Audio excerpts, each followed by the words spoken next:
유아! 오늘은 두 번째 과 성경에 관해서 살펴보도록 하겠습니다. 자, 먼저 한번 읽어주시죠. 성경은 하나님을 소개한 가장 확실한 증거입니다. 그런데 성경을 믿지 않는 사람들도 많습니다. 그 이유는 무엇일까요? 네, 이유가 뭘까요? 성경의 네. 내용이 너무 말도 안 되는 신화적인 이야기들이 너무 가득하기 때문에 네, 현실적으로 불가능한 일들이 너무 많잖아요. 네, 맞아요. 사실 이게 이렇게 믿는 사람들도 때로는 이게 과연 맞나 할 정도로 비과학적이고 비상식적인 경우가 너무나도 많습니다.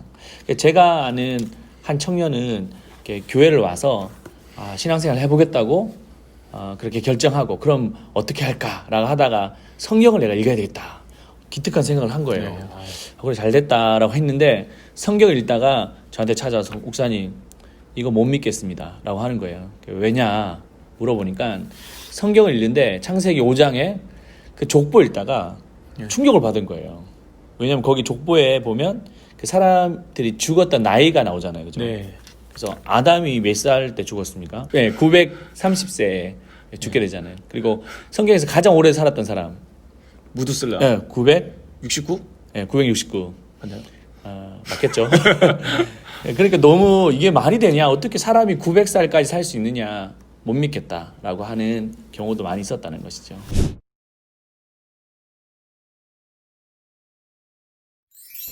성경의 내용 중에 이성이나 과학적인 사고로 받아들일 수 없는 사건들은 어떤 것이 있는지 나눠봅시다. 한번 하나씩 우리가 한번 생각해 볼까요? 어떤 게 있었습니까? 물질이 네. 변화되거나 또 홍해의 바다가 막 갈라졌다. 네. 이런 사건들. 그렇죠. 네. 이게 어떻게 보면 비상식적이잖아요.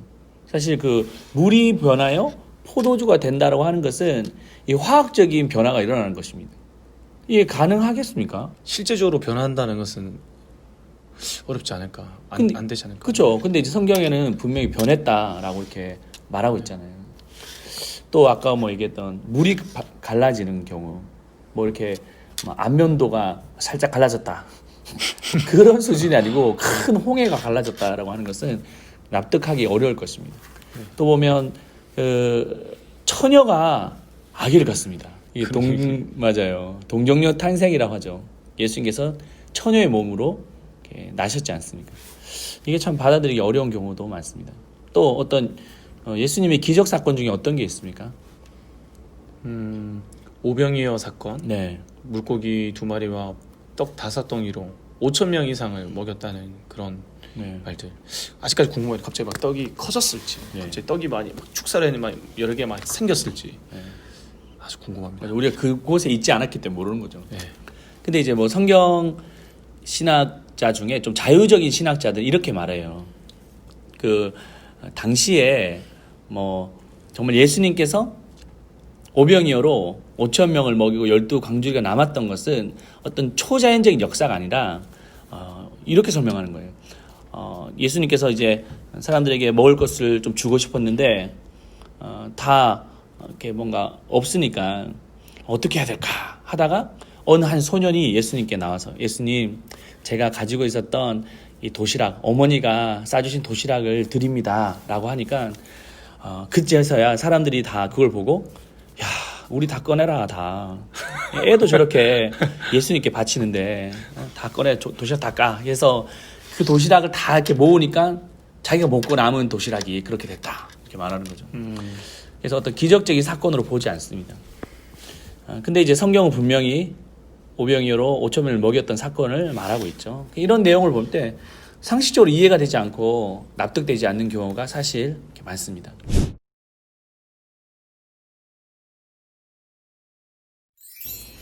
자, 2번 한번 읽어주시죠. 성경은 시대와 저자가 다르게 기록되었지만 통일된 주제를 가지고 있습니다. 그 증거는 구약의 예언이 신약 시대에 정확하게 일치하고 있다는 것입니다. 어떤 것들이 있는지 성경을 비교하여 찾고 그 이유가 무엇인지 나눠봅시다. 자, 그러면 메시아 예수에 대해서 설명할 때 첫 번째는 처녀의 몸에서 탄생하셨던 그 모습. 구약 이사야 7장 14절. 그러므로 주께서 친히 징조를 너희에게 주실 것이라. 보라 처녀가 잉태하여 아들을 낳을 것이요 그 이름을 임마누엘이라 하리라. 네, 이게 신약에는 어떻게 말씀하고 있냐면 이 모든 일이 된 것은 주께서 선지자로 하신 말씀을 이루려 하심이니 이르시되 보라 처녀가 잉태하여 아들을 낳을 것이요 그의 이름은 임마누엘이라 하리라 하셨으니 이를 번역한즉 하나님이 우리와 함께 계시다 함이라. 여기서 그 내용이 동일한 단어 바로 처녀가 잉태하여 아들을 낳는데 이름이 뭡니까? 임마누엘 이렇게 정확하게 말씀하고 있습니다. 두 번째 베들레헴에서 탄생도 살펴보죠. 네, 미가서 5장 2절입니다. 베들레헴 에브라다야 너는 유다 족속 중에 작을지라도 이스라엘을 다스릴 자가 내게서 내게로 나올 것이라. 그의 근본은 상고의 영혼에 있느니라. 헤로드 왕 때에 예수께서 유대 베들레헴에서 나심에 동방으로부터 박사들이 예루살렘에 이르러 말하되 유대인의 왕으로 나시니가 어디 계시냐 우리가 동방에서 그의 별을 보고 그에게 경배하러 왔노라 하니 여기서 동일한 지명 어디죠? 베들레헴에서 나셨다 말씀하고 있습니다. 세 번째 애굽으로 피신하셨던 사건입니다. 네, 호세아서 11장 1절 이스라엘이 어렸을 때 내가 사랑하여 내 아들을 애굽에서 불러냈거늘. 네, 마태복음 2장 14, 15 요셉이 일어나서 밤에 아기와 그의 어머니를 데리고 애굽으로 떠나가 헤롯이 죽기까지 거기 있었으니 이는 주께서 선지자를 통하여 말씀하신 바 애굽으로부터 내 아들을 불렀다 함을 이루려 하심이라. 여기서도 어디에서 불렀다고요? 애굽에서 불러서 피신한 그 사건을 말씀하고 있습니다. 자, 근데 이 구약의 그런 지명 그리고 이름 이게 이제 신약에 와서 정확하게 일치할 수 있었던 이유가 뭘까요? 오랜 시간이 흘렀음에도 불구하고 사람도 바뀌고 또 상황도 바뀌었지만 어떻게 이렇게 정확하게 일치할 수 있을까요? 어떻게 가능할까요? 네, 이 모든 역사를 주관하고 계시는 하나님께서 네. 이 성경을 쓰셨기 때문에 네. 가능한 일이지 않을까. 네. 그러니까 다시 말해 저자가 한 분이셨다는 거죠. 네. 저자가 한 분이셨다는 것입니다. 그래서 이제 이 저자가 바로 오리지널 저자가 바로 하나님이셨기 때문에 가능했다 그렇게 말하고 있죠. 자, 3번 성경은 1600여 기간 동안 직업과 계층이 다른 약 40명의 저자들을 통해서 세 가지 언어, 히브리어, 헬라어, 아람어로 기록되었습니다. 흩어져 있던 성경 사본을 후대의 교회가 모아 정경화시켰습니다. 이러한 과정에서 어떻게 하나의 오차도 없이 성경이 완성될 수 있었을까요? 네. 그 전에 우리가 좀 살펴볼 것은 이 성경이 기록될 때 1600년의 기간 동안 40명의 저자, 그 저자는 참 다양했습니다. 뭐 농부, 왕, 군인, 뭐 어부, 뭐 시인, 목자 여러 사람이 많았었는데 이들이 성경을 기록했을 때는 다 흩어져서 다양한 지역에서 시간 속에서 했다는 것이죠. 어디에 기록했을까요? 그 당시에는 이제 뭐 지금처럼 뭐 인터넷이 있거나 뭐 클라우드로 네. 공유할 수 없었기 때문에 네. 뭐 주어진 뭐 가죽이나 돌이나 여러 가지 파피루스 막 그러한 것에다가 기록을 했을 겁니다. 네, 뭐 또 우리가 잘 아는 양피지, 짐승의 가죽에다가 이렇게 기록했다라는 것이죠. 근데 이게 다 흩어져 있었는데 이것을 하나로 이렇게 모으는 작업이 있었습니다. 그게 뭐냐면 정경화라는 거죠. 캐노나이제이션이라고 해서 하나로 모읍니다. 근데 여기서 캐노나이제이션을 했을 때 캐논이 뭐냐라고 했을 때 이게 그 영어잖아요. 근데 그게 어디에서 왔냐면 히브리어 카네라고 하는 곳에서 왔습니다. 카네가 뭐냐면 그 갈대를 말해요. 갈대. 그래서 이 갈대의 길이가 있는데 이 갈대의 길이를 통해서 어떤 물건을 길이를 잴 수 있는 측량 도구였다는 것이죠. 그래서 그 기준, 측량의 어떤 기준을 말할 때 바로 카네라고 했습니다. 그래서 이게 캐논으로 바뀌면서 이게 기준이 되었다 그렇게 말씀하고 있죠. 자, 그러면 이런 과정에서 어떻게 오차 없이 하나로 완성될 수 있었느냐, 모을 수 있었느냐, 이게 성경이 뭐라고 말씀하고 있습니까? 네. 디모데후서 3장 16절을 보면 모든 성경은 하나님의 감동으로 된 것으로 교훈과 책망과 바르게 함과 의로 교육하기에 유익하니. 네. 근데 여기서 목사님 이런 질문이 나올 수 있지 않습니까? 네. 이렇게 사람이 다 이렇게 다른데 어떻게 시대가 바뀌고 또 상황도 바뀌었는데 어떻게 동일한 그 내용이 다 전달될 수 있느냐. 그렇게 좀 말하면 어떻게 대답을 해야 되겠습니까? 저도 참 이게 너무나 일단 하나님이 하시지 않으면 안 되는 부분을 생각하거든요. 지금처럼 뭐 정말 인터넷이나 뭐 어떤 공유하거나 어떤 그런 것도 없이 어떻게 이렇게 있었던 지역도 다르고 사람도 다른데 경험했던 것도 다를 텐데 일관되게 하나님의 구원에 대해서 하나님 나라에 대해서 복음에 대해서 이야기할 수 있을까? 저는 뭐 요즘 예를 든다면 네. 어떤 한 사람이 어디 지역으로 간다고 했을 때 내가 목적을 어디 가지고 있다면 뭐 대중교통 뭘 타고 내가 어떤 차를 타더라도 뭐 네. 티코를 타든 네. 정말 람보르기니를 타든 계속해서 운전자를 통하여서 위치를 알려주고 해서 결국에는 그 길로 가게 되는 것처럼 모든 사람이 이제 딱 거기 동일한 곳으로 올 수 있도록 그 운전자가 만약에 갔다면 또 운전자를 지도하는 사람이 갔다면 가능하다고 저는 생각합니다. 그러면 이제 그 뭐 사람이 계층도 다르고 나이와 직업, 네. 신분 다르지만 네, 위치도 다르죠. 네. 그 분들을 사용하셨던 분은 오직 하나님이셨다. 네. 그렇기 때문에 그 정확한 그 방향대로 갈 수 있었다. 네, 그래서 맞습니다. 성경의 내용이 일관성 있게 흘러갈 수 있었다. 이런 말씀이죠. 네, 맞습니다. 잘했습니까? 네, 좋습니다. 네. 잘 정리해 주셔서 감사합니다.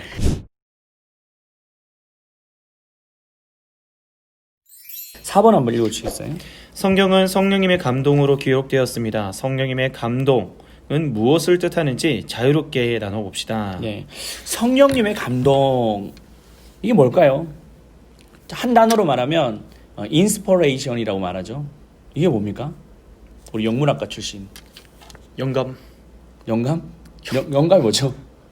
영감 왜 불러? 이걸 말합니까? 영감이 뭐죠? 영감 할멈 영감?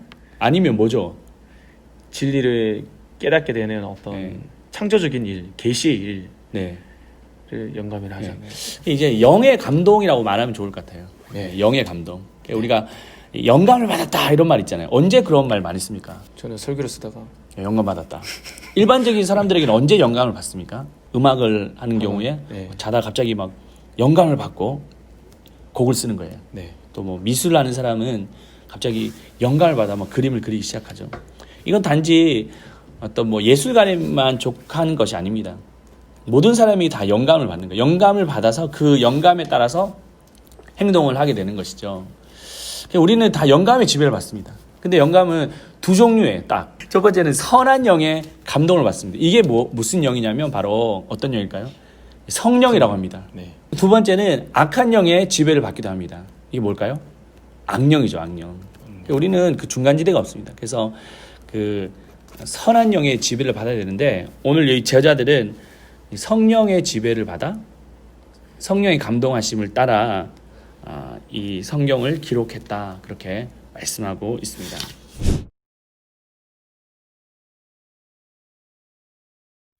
5번 구약 39권은 AD 90년 얌니아 회의에서 신약 27권은 AD 397년 카르타고 회의에서 최종적으로 정경으로 받아졌습니다. 이런 정경과 정에서 어떤 이들은 성경의 권위를 믿을 수 없다고 말합니다. 그들이 주장하는 이유는 무엇일까요? 그래 뭐 이게 이제 어쨌든 다 흩어졌는데 하나님께서 일관되게 쓰시긴 하셨지만 이 흩어져 있는 그런 사본들을 이제 하나로 모았을 때 그게 누가 있냐면 교회가 있다는 것이죠. 도대체 이 교회도 오류가 있을 수 있지 않느냐라고 하는 그런 주장이 있을 수 있습니다. 그죠? 네. 또 어떤 주장이 있을 수 있을까요? 교회 사람들이 했기 때문에 뭐 이것을 이렇게 보통 이제 받아 쓰고 하는 걸 이제 사본학이라고 하는데 이걸 하는 데 있어서 누락될 수 있거나 뭐 잘못 네. 썼거나 받아쓰기 하다가 그런 문제들 때문에 아무래도 그런 권위를 믿을 수 없다. 사람이 한 일이기 때문에. 네, 맞습니다. 그래서 이제 많은 논란의 여지가 있는데, 근데 이제 중요한 것은 이 당시에 성경을 기록할 때 하나님의 영감으로 직접 하나님 쓰시기도 하셨지만 이것을 하나로 모을 때도 성령의 감동하심이 있었다는 것입니다. 그렇기 때문에 하나님의 그 섭리 가운데 이 모든 정경화가 이루어졌다는 것을 우리가 신뢰하고 이 성경을 대해야 된다는 것이죠.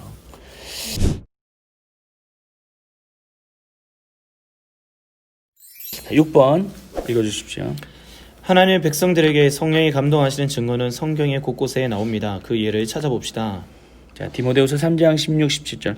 모든 성경은 하나님의 감동으로 된 것으로 교훈과 책망과 바르게 함과 의로 교육하기에 유익하니 이는 하나님의 사람으로 온전하게 하며 모든 선한 일을 행할 능력을 갖추게 하려 함이라.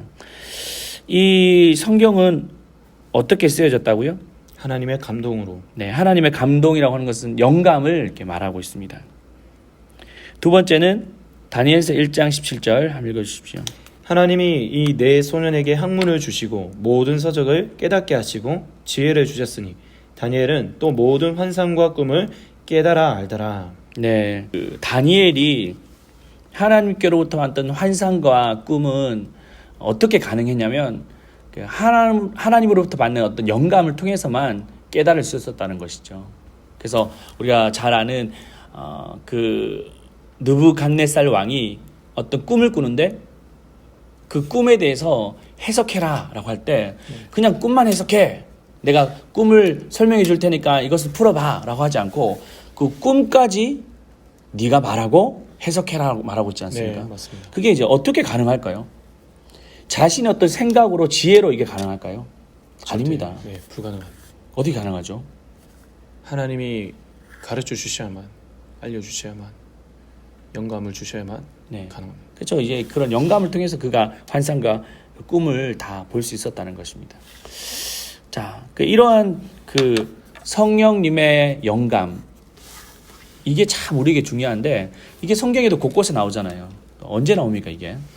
창세기에 보면 우리가 하나님께서 우리 인간을 창조하실 때에도 말씀으로 모든 것을 다 창조하시고 또한 인간을 흙으로 직접 빚으실 뿐만 아니라 그 안에 생기를 네. 불어 넣으시고 호흡을, 하나님의 그 호흡을 넣으실 때 이제 생명이 되는 그 모습을 통해서 우리는 우리 안에 하나님의 그 것들을 집어넣는, 영감을 집어넣는 어떤 모습을 통해서 네. 살아가게 되는 것을 보게 됩니다. 그래서 우리가 잘 아는 또 에스겔의 환상 속에서도 이렇게 마른 그 뼈들이 이렇게 하나님의 말씀을 대언하고 생기를 불어넣을 때 이게 군대가 되었던 것처럼 네. 이렇게 우리가 하나님의 말씀을 대할 때 그냥 어떤 텍스트로만 보는 것이 아니고 이렇게 성령의 어떤 영감에 의해서 우리가 이 말씀을 읽어가야지만 그 성령의 호흡하심 우리 가운데 들어올 수 있다는 것이죠.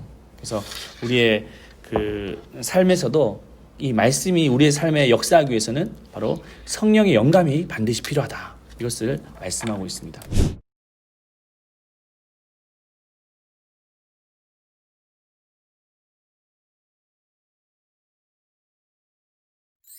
자, 밑에 보면 정리가 되어 있습니다. 한번 읽어주십시오. 성경이 우리의 삶의 능력으로 다가오기 위해서는 성령의 호흡, 감동이 필요합니다. 감동으로 되었다는 문장은 NIV는 God blessed입니다. 성령의 호흡이 우리의 영혼에 들어올 때 비로소 소생할 수 있습니다. 아멘. 네. 성령님과 호흡하기 위한 나만의 방법은 무엇인가요? 있습니까? 저는 일단은 이제 목사라는 어떤 직분 때문에 이제 말씀을 그래도 전문적으로 가르친다 하지 않습니까? 가르칠 때 그래도 그냥 가르치는 게 아니라 그 관련된 뭐 주석이나 책 이런 것들을 많이 보는데 그것들로 인해서 깨달아지는 게 아니라 정말 성령님이 도와주셔야만, 조명해 주시면 사실 그 말씀의 진짜 참된 의미와 삶으로 정말 적용할 수 있다고 생각하거든요. 네. 그래서 말씀을 읽기 전에 저는 일단 뭐 묵상을 하기 전에 꼭 성령님 도와달라고, 이 말씀을 제대로 볼 수 있게 도와달라고 기도 요청을 꼭 합니다. 네. 아, 좋네요. 네. 저는 요즘 들어서 좀 새벽에 기도하는 시간을 통해서 좀 성령님과 호흡하기를 원하는데, 근데 특별히 그날 그 새벽의 말씀, 강단에서 흘러나오는 그 말씀을 듣고 말씀에 의지한 어떤 기도를 통해서 해야 되겠다, 그런 마음이 많이 들었습니다. 그래서 좀 말씀을 통해서 성령님과 호흡하고 싶다, 기도하고 싶다, 그런 마음이 들었습니다. 이번 하나님의 말씀 성경을 매일 대하기 위해서 읽을 분량과 장소를 정해봅시다. 언제가 좋을까요?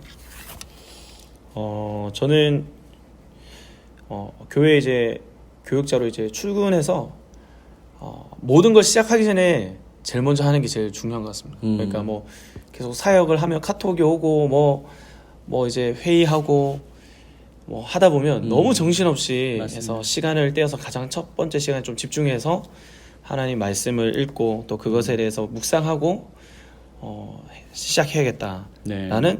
결단을 하게 됩니다. 네. 네. 사실 이제 어떻게 보면 목사가 제일 성경 안 읽을 수도 있습니다. 그래서 저도 요즘에 그 이어폰으로 이렇게 읽어주는 성경에 대해서 우리가 듣고 있는데 그거보다는 좀 텍스트로 좀 봐야 되겠다 그런 마음을 다시 한번 새롭게 하게 되네요. 한번 성경을 믿지 않는 자들에게 어떻게 성경을 소개할 수 있을지 나눠봅시다. 이 성경은 정말 참 처음에는 딱딱하고 이해되지 않는다고 생각할 수 있지만 읽어보면 정말 하나님께서 깨닫게 해주시면 이 세상의 진리를 정말 알고 네.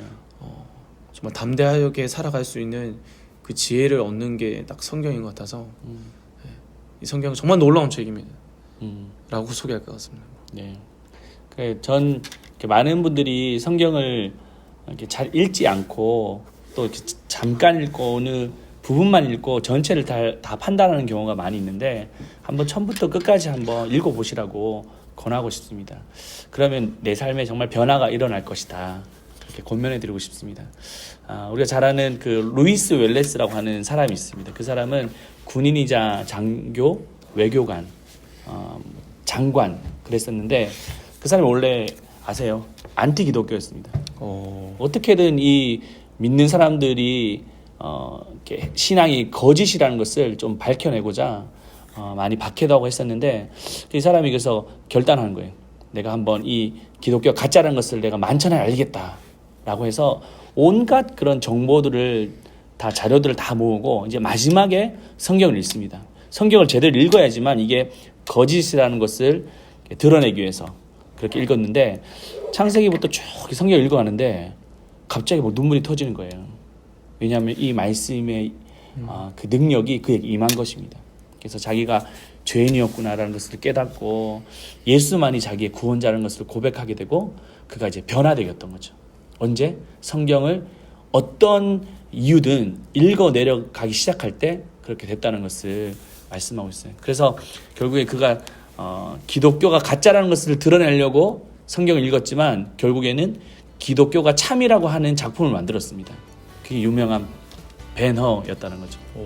벤허 영화가 얼마나 예수님의 그 생애가 과학적이고 역사적이었다는 것을 드러냈지 않겠습니까? 우리도 꼭 이 성경을 좀 제대로 읽고 이 하나님의 영이 우리 가운데 임하여서 꼭 정말 말씀의 능력의 사람이 되기를 우리가 축복합니다. 아멘. 성경을 읽자. 유바.